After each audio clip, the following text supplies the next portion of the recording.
வணக்கம். இந்திய நேரப்படி மதியம் 1:30 மணி செய்திகள். முதலில் தலைப்பு செய்திகளை காணலாம். அகில்யாபாயின் 300வது பிறந்த தினம். 300 ரூபாய் நாணயத்தை வெளியிடுகிறார் பிரதமர் மோடி. தற்போது பரவும் கொரோனா வீரியம் இல்லாதது, மக்கள் பதற்றமடைய வேண்டாம். அமைச்சர் மா. சுப்பிரமணியன் பேட்டி. தலைமை ஹாஜி மறைவு. அதிமுக பொதுச் செயலாளர் எடப்பாடி பழனிசாமி நேரில் ஆறுதல். பாமக விரிசலுக்கு தான் காரணமல்ல, பாமக கௌரவ தலைவர் ஜி.கே. மணி பேட்டி. பாகிஸ்தானுக்கு உதவும் ரஷ்யா, நட்பு நாடை துரோகம் செய்வதால் இந்தியா விழிப்புடன் இருக்க அரசியல் நிபுணர்கள் எச்சரிக்கை. தமிழகத்தில் 9 மாவட்டங்களில் இன்று மழைக்கு வாய்ப்பு, வானிலை ஆய்வு மையம் தகவல். இனி விரிவான செய்திகளை காணலாம். மத்திய பிரதேசத்தில் லோக்மாதா தேவி அகில்யாபாயின் 300வது பிறந்த நாளையொட்டி 300 ரூபாய் நாணயத்தை பிரதமர் நரேந்திர மோடி அறிமுகம் செய்ய உள்ளார். மத்திய பிரதேசத்தில் உள்ள ஜம்பூர் மைதானத்தில் லோக்மாதா தேவியின் அகில்யாபாய் மகிழா சண்டிகரண மாநாடு நடைபெற்று வருகிறது. லோக்மாதா தேவி அகில்யாவின் 300வது பிறந்த நாளை நினைவு கூறும் வகையில் இந்த மாநாடு நடைபெறுகிறது. இதில் பிரதமர் நரேந்திர மோடி கலந்து கொண்டு 860 கோடி ரூபாய் மதிப்பிலான பல்வேறு வளர்ச்சி திட்ட பணிகளை தொடங்கி வைக்க உள்ளார். மேலும் தேவி அகில்யாவின் பிறந்த நாளை நினைவு கூறும் வகையில் 300 ரூபாய் நாணயத்தை அறிமுகம் செய்ய உள்ளார். மேலும் டாட்டியா மற்றும் சந்தனாவின் விமான நிலையங்களையும் ஜம்பூர் மைதானத்திலிருந்து இந்தோர் வரை அமைந்துள்ள மெட்ரோ ரயில் சேவையையும் துவங்கி வைக்க உள்ளார். தற்போது பரவி வரும் கொரோனாவால் பெரிய அளவில் பாதிப்பு இல்லை என அமைச்சர் மா. சுப்பிரமணியன் தெரிவித்துள்ளார். இது தொடர்பாக அவர் அளித்த பேட்டியில், கொரோனா பாதிப்பு அதிகரிக்க தொடங்கிய உடனே பூனே ஆய்வகத்திற்கு 19 வைரஸ் மாதிரிகளை அனுப்பியதாகவும் 19 மாதிரிகளை ஆய்வு செய்ததில் தற்போது பரவும் கொரோனா வீரியம் இல்லாதது என தெரிய வந்துள்ளதாக அவர் தெரிவித்தார். தமிழ்நாட்டில் உள்ள மருத்துவ கட்டமைப்புகள் சிறப்பாக உள்ளதாகவும், கொரோனா குறித்து பரவும் தவறான தகவலை நம்ப வேண்டாம் என்றும், தற்போது பரவும் கொரோனா வீரியம் இல்லாதது, மக்கள் பதற்றம் அடைய வேண்டாம் என அவர் தெரிவித்துள்ளார். அதாவது 2019 இறுதியில் இந்த கொரோனாவின் தாக்கம் என்பது கண்டறியப்பட்டு உலகம் முழுவதும் பெரிய அளவிலான அச்சுறுத்தலை ஏற்படுத்தியது. இந்த கொரோனா என்கின்ற அந்த வைரஸ் தொடங்கி அது உருமாற்றம் பெற்று பல்வேறு வகைகளிலான பெயர்களோடு வலம் வர தொடங்கியது. Corona, alpha, beta, delta, delta plus, gamma, kappa, omicron, இப்படி பல்வேறு வகைகளிலான பெயர்களோடு அது வலம் வந்து கொண்டிருந்தது. இப்பொழுது அந்த கொரோனா பாதிப்பு என்பது 2023 மே திங்கள் 5ஆம் தேதி வரை அதிகாரப்பூர்வமாக WHO ஒரு நெருக்கடி நிலையை அறிவித்து அதுவரை நடைமுறையில் இருந்தது. 2023 மே 5ஆம் தேதி தான் WHOவின் இயக்குனர் டாக்டர் டெட்ரோஸ் அவர்கள் அந்த நெருக்கடி நிலையை திரும்ப பெற்றுக்கொண்டார். அதுக்கப்புறம் இந்த கொரோனா அந்த நடைமுறைகள் எதுவுமே இல்லாமல் போச்சு. ஆனாலும் இந்த கொரோனா என்பது இப்போ இந்த உருமாற்றம் பெற்று வருகிற அந்த எந்த விதமான வைரஸாக இருந்தாலும் அது பெரிய அளவிலான பாதிப்பை ஏற்படுத்துவதில்லை. ஒரு 2-3 நாள் சளி, காய்ச்சல், இருமல் இந்த மாதிரியான உபாதைகளோடு அது முடிந்து விடுகிறது. அந்த வகையில் தான் இப்போவும் கூட இந்தியா முழுக்க இன்னைக்கு ஒரு 1500க்கும் 1800க்கும் மேற்பட்டவர்களுக்கு தமிழ்நாடு மட்டும் அல்ல, இந்தியா முழுவதும் இருக்கிற அனைத்து மாநிலங்களிலும் இந்த கொரோனா இருப்பது கண்டறியப்பட்டிருக்கிறது. தலைமை ஹாஜி மறைவையொட்டி அவரது குடும்பத்தினருக்கும் அதிமுக பொதுச் செயலாளர் எடப்பாடி பழனிசாமி ஆறுதல் தெரிவித்துள்ளார். தமிழக அரசின் தலைமை ஹாஜி கலாவுதீன் முகமது அயூப் வயது மூப்பு காரணமாக மரணமடைந்தார். இந்த நிலையில் அதிமுக பொதுச் செயலாளரான எடப்பாடி பழனிசாமி ராயப்பேட்டையில் உள்ள தலைமை ஹாஜியின் வீட்டிற்கு இன்று நேரில் சென்று அவரது குடும்பத்தினருக்கும் ஆறுதல் தெரிவித்தார். பாமக விரிசலுக்கு தான் காரணமல்ல என்றும் ஜி.கே. மணி கூறியுள்ளார். விழுப்புரம் தைலாபுரத்தில் பாமக கௌரவ தலைவர் ஜி.கே. மணி செய்தியாளர்களை சந்தித்தார். அப்போது பேசிய அவர், கால சூழலால் பாமகவில் நெருக்கடியான நிலை ஏற்பட்டுள்ளதாகவும், பாமக விரிசலுக்கு தான் காரணமல்ல என்றார்.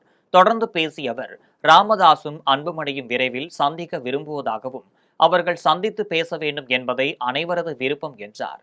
மேலும் ஒற்றுமையை ஏற்படுத்த வேண்டும் என்பதுதான் அனைவரது எண்ணம் என்றும் தொடர்ந்து ராமதாசிடம் பேச்சுவார்த்தையில் ஈடுபட்டு வருவதாக அவர் கூறினார்.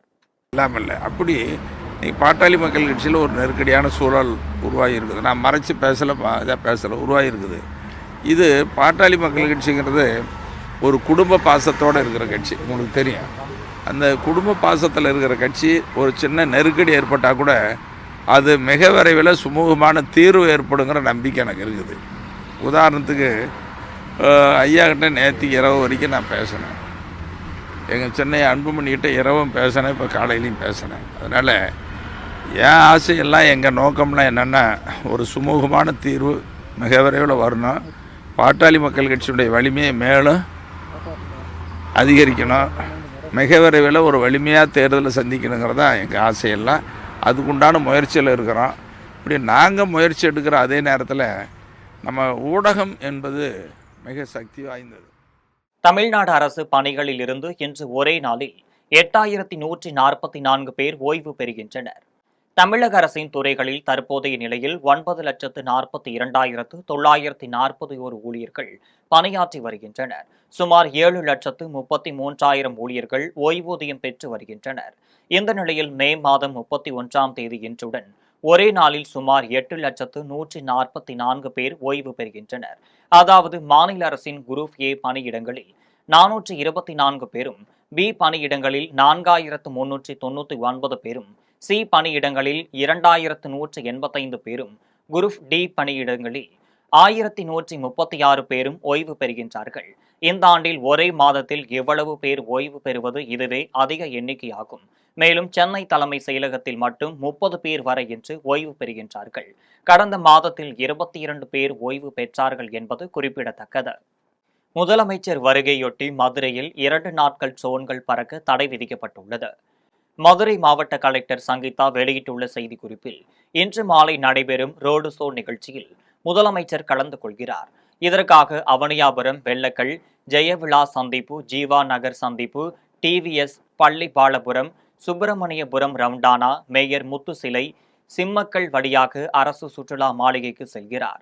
அங்கிருந்து நாளை காலை பொதுக்குழு கூட்டத்திற்கு செல்வதற்காக சுற்றுலா மாளிகையில் இருந்து புறப்பட்டு ஐடிஐ, புதூர் பேருந்து நிலையம், 3 மாவடி, உத்தங்குடி பேருந்து நிலையம் ஆகிய பகுதிகள் வழியாக முதல்வர் செல்லும் வழிகளில் ட்ரோன்கள் பறக்க தடை விதிக்கப்படுகிறது. தடையை மீறி ட்ரோன்கள் மற்றும் இதர ஆளில்லா வான்வழி வாகனங்கள் பறக்கவிடும் நபர்கள் மீது நடவடிக்கை எடுக்கப்படும் என்று அதில் கூறப்பட்டுள்ளது. மறைந்த நடிகர் ராஜேஷ் உடலுக்கு நடிகர் ரஜினிகாந்த் நேரில் அஞ்சலி செலுத்தினார். தமிழ் சினிமாவில் மூத்த நடிகர்களில் ஒருவரான ராஜேஷ் சமீப காலமாக உடல்நல பிரச்சனைகளால் பாதிக்கப்பட்டிருந்த அவர் சென்னை ராமாபுரத்தில் உள்ள தனது இல்லத்தில் ஓய்வு எடுத்து வந்தார். இந்த நிலையில் நேற்று முன்தினம் காலை அவருக்கு மூச்சு திணறல் ஏற்பட்ட நிலையில் உயிரிழந்தார். இந்த நிலையில் சென்னை ராமாபுரம் இல்லத்தில் வைக்கப்பட்டுள்ள நடிகர் ராஜேஷ் உடலுக்கு ரஜினிகாந்த் அஞ்சலி செலுத்தினார். நடிகர் ராஜேஷ் மிகவும் நெருங்கிய நண்பர் என்றும் அவர் நிறைய விஷயங்களை கற்றுக்கொள்வார் என்றும் மறைந்த நடிகர் ராஜேஷ் உடலுக்கு அஞ்சலி செலுத்திய பின் நடிகர் ரஜினிகாந்த் பேட்டியளித்தார். இல்லை, பெரிய ப்ரொடியூசரோ டைரக்டரோ அரசியல்வாதியோ கிடையாது. இருந்தாலும் தமிழக மாண்புமிகு முதலமைச்சர்லேருந்து இசைஞானி இளையராஜாவிலிருந்து எல்லா பிரபலங்களும் ஒரு மறைவுக்கு அஞ்சலி செலுத்துறாங்கன்னு சொன்னா அது ஒரு எப்படி வாழ்ந்தாங்க அப்படின்றதுக்கு ஒரு சான்று. இந்த ஆடு தொடாத இலையன்னு சொல்றாங்க, அந்த மாதிரி அவருக்கு தெரியாத விஷயங்களே கிடையாது. நிறைய படிப்பாரு, நிறைய விஷயங்கள் தெரிஞ்சுக்குவார். உலகில் இருக்கிற சினிமா, அரசியல், விஞ்ஞானம், மெய்ஞானம், ஆன்மீகம், மதங்கள் எல்லாமே அவருக்கு தெரியும். தேடுதல், அவ்வளவு தேடுதல். அவருக்கு தெரிஞ்சது எல்லாருக்கும் தெரியணும்னு சொல்லிட்டு பாடுபடுறாரு. அந்த மாதிரி ஒரு நல்லவரா அவர் வாழ்ந்தாரு. எனக்கு அடிக்கடி சந்திச்சு நீங்க ரொம்ப நல்லா இருக்கணும், ரொம்ப நாள் நல்லா இருக்கணும், ஆரோக்கியமா இருக்கணும், அதுக்கு நீங்க என்னென்ன செய்யணும், என்னென்ன சாப்பிடணும் அப்படியெல்லாம் சொல்லுவாரு. அவங்களுக்கு திடீர்னு இப்போ நம்ம கூட இல்லைங்கிறது ஒரு பெரிய ஒரு அதிர்ச்சி. நல்ல மனிதர், அவருடைய எழுப்பு பேரெழுப்பு. குற்றாலத்தில் சுற்றுலா பயணிகள் குளிக்க 7வது நாளாக இன்று தடை விதிக்கப்பட்டுள்ளது. கேரளாவில் தென்மேற்கு பருவமழை தொடங்கி தீவிரமாக பெய்து வருகிறது. தமிழகத்திலும் மேற்கு தொடர்ச்சி மலையை ஒட்டி அமைந்துள்ள மாவட்டங்களில் மழை பெய்து வருகிறது. இதன் காரணமாக நெல்லை, தென்காசி மாவட்டங்களில் சாரல் மழை தொடர்ந்து பெய்து வருகிறது. இதனால் அணைகளுக்கு நீர்வரத்து தொடர்ந்து அதிகரித்து நீர்மட்டமும் கிடுகிடுவென உயர்ந்து வருகிறது. மழையால் ஏற்பட்ட வெள்ளப்பெருக்கு காரணமாக கடந்த 6 நாட்களாக குற்றாலம் அருவிகளில் சுற்றுலா பயணிகள் குளிக்க தடை விதிக்கப்பட்டது. இந்த நிலையில் பாதுகாப்பு கருதி அனைத்து அருவிகளிலும் சுற்றுலா பயணிகள் குளிக்க 7வது நாளாக இன்று தடை விதிக்கப்பட்டுள்ளது. புதிய கட்சிகள் குறித்து விமர்சனம் செய்யக்கூடாது என மக்கள் நீதி மய்யத்தின் தலைவர் கமலஹாசன் கூறியுள்ளார்.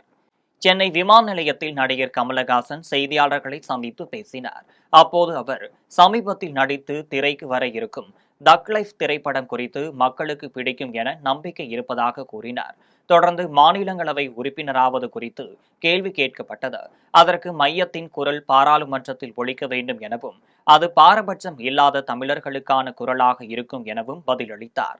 மேலும் விஜய் குறித்த கேள்விக்கு தானும் புதிய கட்சிதான் தொடங்கியுள்ளதாகவும் புதிய கட்சிகள் குறித்து விமர்சனம் செய்யக்கூடாது எனவும் கூறினார். நல்லா இருக்கும், நம்பி தான் உங்க முன்னாடி விடுறோம். எங்களுக்கு நம்பிக்கை இருக்கு, மக்களுக்கு பிடிக்கும்னு நம்புறதுக்கான எல்லா ஆதாரங்களும் எங்ககிட்ட இருக்கு. அதனால சந்தோஷமா இருக்கேன். இப்போ கூட நான் ப்ரமோஷனுக்காக போயிட்டு இருக்கேன். மலேசியா போயிட்டு துபாய் போயிட்டு ரிலீஸுக்கு தயாராக இங்கே வருவேன்.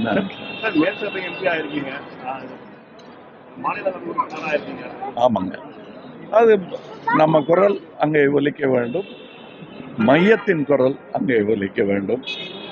அது ஒரு பாரபட்சமில்லாத தமிழர்களுக்கான குரலாக அது இருக்க வேண்டும். தொடர்ந்து பாத்தீங்கன்னா தமிழகத்துல அதிகமான புதிய கட்சிகள் தொடங்கிட்டு இருக்காங்க. அதே மாதிரி நடிகர் விஜய் புதுசா தமிழ்நாடு வெற்றிக்காக நானே புதிய கட்சி தான், அதனால புதிய கட்சிகளை பற்றி விமர்சிக்க கூடாது. நன்றி. மதுரவாயில் அருகே மோட்டார் சைக்கிள் மீது கண்டெய்னர் லாரி மோதியதில் ஒருவர் சம்பவ இடத்திலேயே பரிதாபமாக உயிரிழந்தார். மதுரவாயிலை அடுத்த வானகரம் கணபதி நகர் பகுதியைச் சேர்ந்த முத்துராமலிங்கம் என்பவர் ஆன்லைனில் உணவு டெலிவரி செய்யும் வேலை செய்து வந்தார். இவர் வழக்கம் போல் இரவு வேலை முடித்துவிட்டு மோட்டார் சைக்கிளில் வீட்டிற்கு சென்று கொண்டிருந்தார். அப்போது வானகரம் சிக்னல் அருகே சென்று கொண்டிருந்த போது பூந்தமல்லி நோக்கி வந்த கண்டெய்னர் லாரி மோட்டார் சைக்கிள் மீது மோதியதில் நிலை தடுமாறி கீழே விழுந்த முத்துராமலிங்கம் சம்பவ இடத்திலேயே பரிதாபமாக உயிரிழந்தார்.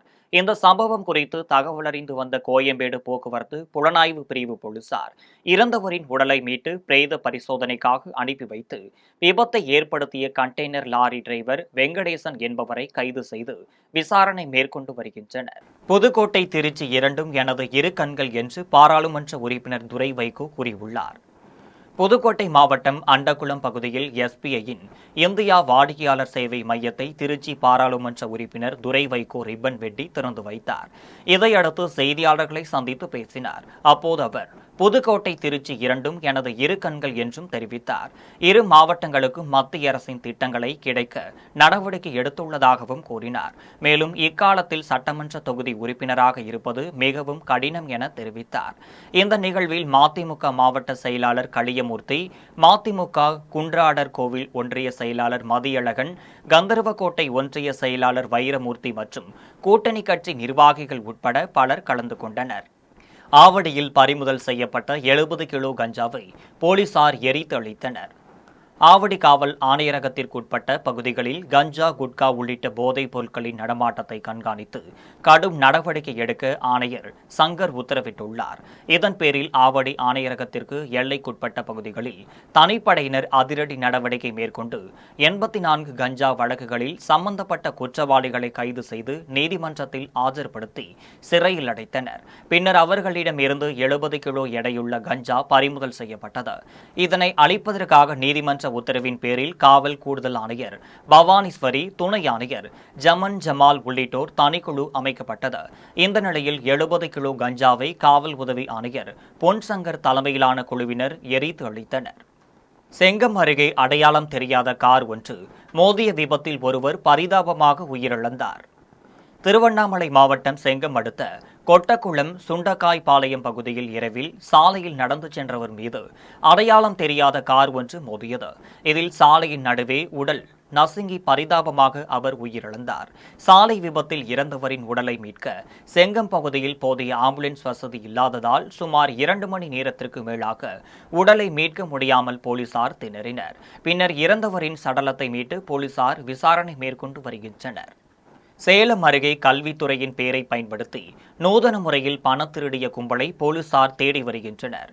சேலம் மாவட்டம் கெங்கவள்ளி அருகே ஒத்தியத்தூர் கிராமத்தில் கனிஷ்கா என்ற மாணவி கல்லூரி 1ஆம் ஆண்டு பயின்று வருகிறார். இந்த நிலையில் மாணவியின் தந்தை தனசேகரனின் தொலைபேசி எண்ணிற்கு பள்ளிக் கல்வித்துறை முத்திரையுடன் பள்ளிக் கல்வித்துறை சார்பாக ஊக்கத்தொகை வழங்க உள்ளதாக குறுஞ்செய்தி வந்துள்ளது. மேலும் இதில் 38,500 ரூபாய் வழங்க உள்ளதாகவும் கூறப்பட்டுள்ளது.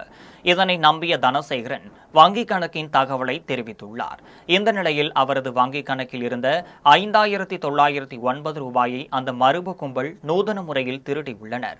இது தொடர்பாக தனசேகரன் அளித்த புகாரின் பேரில் போலீசார் வழக்கு பதிந்து குற்றவாளிகளை தேடி வருகின்றனர்.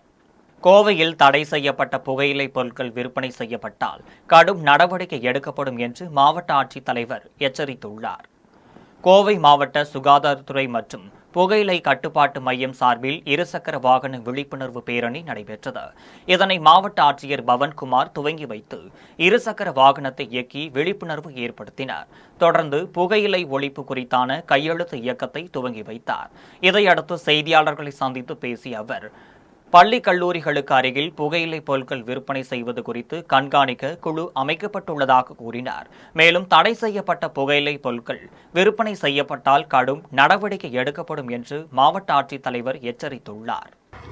டொபாக்கோ ப்ராடக்ட்ஸ் மூலமாக பயன்படுத்துகிற மூலமாக ஏற்படுத்துகிற ஹெல்த் ஹசார்ட்ஸு மற்றும் அது மூலமாக சமூகத்துக்கு ஏற்படுத்துகிற பாதிப்புகள் உள்ளிட்ட பல வகையான இஷ்யூஸ் பற்றி மக்கள் நடுவில் விழிப்புணர்வு ஏற்படுத்த உண்டான இந்த பேரணி இன்றைக்கி நம்ம தொடங்கியிருக்கோம். இது இல்லாமல் கடந்த வாரம் கூட நம்ம இந்த நோ டொபாக்கோ டே விழிப்புணர்வுக்காக நம்ம மாவட்டத்தில் இருக்கிற அனைத்து பள்ளி கல்லூரியில் இருக்கிற மாணவர்களுக்கு ஒரு காம்படிஷன்ஸ் கூட நம்ம ஏற்பாடு பண்ணி அதில் முக்கியமாக பெயிண்டிங் காம்படிஷன்ஸ், ஸ்லோகன் காம்படிஷன் உள்ளிட்ட காம்படிஷன் கடந்த வாரம் நம்ம ஏற்பாடு பண்ணி அதில் பல வகையான ஒரு விழிப்புணர்வு பள்ளி மாணவர்களுக்கும் மற்றும் கல்லூரி மாணவர்களுக்கும் வழங்கப்பட்டது.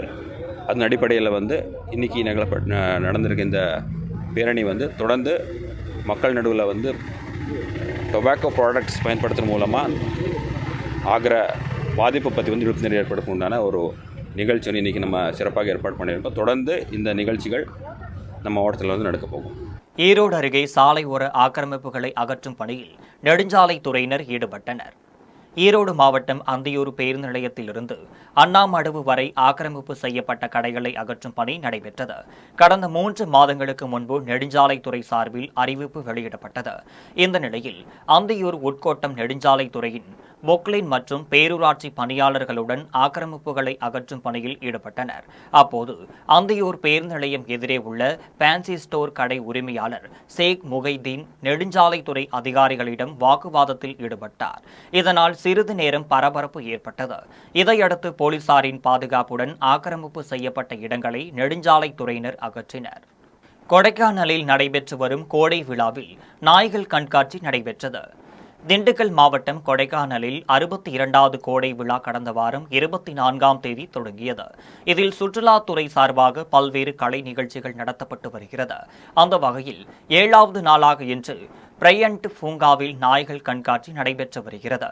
இந்த கண்காட்சியில் Indian speaks, golden retriever, Spain mountain உள்ளிட்ட உயர்நக நாய்கள் கலந்து கொண்டு 4 பிரிவுகளில் கீழ் விளையாட்டுப் போட்டிகள் நடைபெற்றது. போட்டியில் வெற்றி பெற்ற நாய்களுக்கு கால்நடைத்துறை சார்பாக பரிசுகள் வழங்கப்பட்டது. ஆவடி அருகே எட்டியம்மன் ஆலயத்தில் உற்சவர் வீதி உலா வெகு விமரிசையாக நடைபெற்றது. சென்னை ஆவடி அருகே திருமுல்லை வாயில் பகுதியில் உள்ள பிடாரி எட்டியம்மன் ஆலயத்தில் உற்சவர் வீதி விழா வெகு விமரிசையாக நடைபெற்றது. 60 ஆண்டுகள் கழித்து நடைபெறும் இந்த விழாவில் கிராம மக்கள் அனைவரும் ஒன்று கூடி வழிபட்டனர். அலங்கரிக்கப்பட்ட தேரில் அம்மனுக்கு சிறப்பு அலங்காரம் செய்யப்பட்டது. தொடர்ந்து கோவில் வாசல் முன்பாக கிராம மக்கள் சார்பில் அசைவ படையல் வைக்கப்பட்டது. இதையடுத்து மேளதாளங்கள் முழங்க முக்கிய வீதிகள் வழியாக வீதி உலா நடைபெற்றது. இதில் திரளான பக்தர்கள் கலந்து கொண்டு சாமி தரிசனம் செய்தனர். காரைக்கால் தர்பானேஸ்வரர் சுவாமி தேவஸ்தானம் வைகாசி பிரம்மோற்ச விழாவையொட்டி புஷ்ப பல்லக்கு வீதி உலா நடைபெற்றது. புதுச்சேரி மாநிலம் காரைக்காலை அடுத்த திருநள்ளாறில் உள்ள தர்பானேஸ்வரர் சுவாமி தேவஸ்தான வைகாசி பிரம்மோற்ச விழா கடந்த 23ஆம் தேதி கொடியேற்றத்துடன் துவங்கியது. இக்கோவிலின் பிரம்மோற்ச விழாவின் முக்கிய நிகழ்வுகளில் ஒன்றான அடியார்கள் நல்லார்வர் புஷ்ப பல்லக்கு வெகு விமரிசையாக நடைபெற்றது. புஷ்ப பல்லக்கு உற்சவத்தில் திருநாவுக்கரசர், திருஞான சம்பந்தர், மாணிக்கவாசகர் மற்றும் சுந்தரமூர்த்தி ஆகிய அடிகளார் நால்வரும் மின் விளக்குகளால் அலங்கரிக்கப்பட்ட புஷ்ப பல்லக்கில் வீதி விழா வந்து பக்தர்களுக்கு அருள்பாலித்தனர். இதில் ஏராளமான பக்தர்கள் கலந்து கொண்டு சுவாமி தரிசனம் செய்தனர். இனி வருவது உலக செய்திகள்.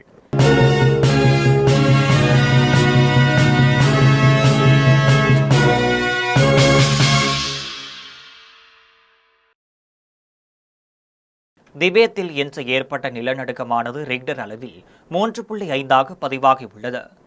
சீனாவில் தொலைதூர இமயமல பகுதியான திபெத்தில் இந்திய நேரப்படி அதிகாலை 3:11 மணியளவில் திபெத்தில் நிலப்பரப்பில் இருந்து சுமார் 10 கிலோமீட்டர் ஆழத்தில் 3.5 ரிக்டர் அளவிலான நிலநடுக்கம் பதிவாகியுள்ளதாக தேசிய நில அதிர்வு ஆய்வு மையம் தெரிவித்துள்ளது.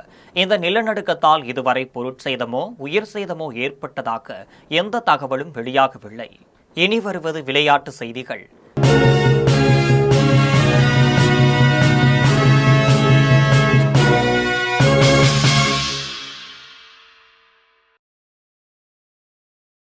அல்டிமேட் டேபிள் டென்னிஸ் போட்டி இன்று தொடங்குகிறது.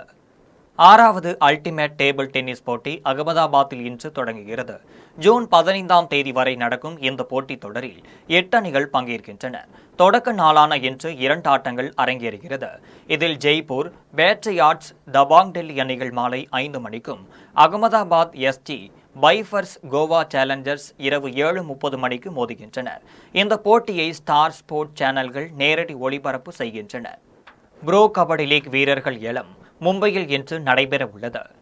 12 அணிகள் இடையிலான 12வது ப்ரோ கபடி லீக் போட்டி அக்டோபர் மாதம் தொடங்குகிறது. இதையொட்டி ஏற்கனவே வீரர்கள் தக்கவைப்பு மற்றும் விடுவிப்பு நடந்தது. 12 அணிகளும் மொத்தம் 83 வீரர்களை தக்க வைத்து இருக்கிறது. இந்த நிலையில் வரும் சீசனுக்காக ப்ரோ கபடி லீக் வீரர்கள் ஏலம் மும்பையில் இன்றும் நாளையும் நடைபெற உள்ளது. ஏலப்பட்டியலில் மொத்தம் 500க்கும் மேற்பட்ட வீரர்கள் இடம் பிடித்துள்ளனர். நட்சத்திர வீரர்களான பவன் செராவத், அர்ஜுன் தேஷ்வால், அஜு மாலிக், தேவாங் தலால், மணிந்தர் சிங், பர்தீப் நர்வால், நவீன் குமார், ஃபசல் அட்ராசலி உள்ளிட்டோரும் பட்டியலில் அங்கம் வகிக்கின்றனர். இதில் இருந்து 217 வீரர்களை அணிகள் வாங்க இருக்கின்றனர். இந்த நிலையில் முதல் நாள் ஏலம் இரவு 7 மணிக்கு தொடங்குகிறது. இனி வருவது வானிலை செய்திகள்.